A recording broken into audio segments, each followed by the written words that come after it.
Viral video detik-detik truk oleng dan menyerempet seorang pemuda yang berada di jalur Kedung Malang, Wonotunggal Batang, Jawa Tengah, Jateng.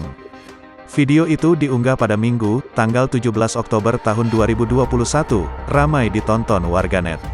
Di mana tampak sejumlah remaja laki-laki tampak ramai berdiri di pinggir jalan raya sambil merekam aksi sebuah truk berwarna merah yang ugal-ugalan melaju dengan kecepatan. Mereka berdiri tepat di pinggir jalan sambil meneriaki aksi sopir truk yang ugal-ugalan tanpa memikirkan resikonya.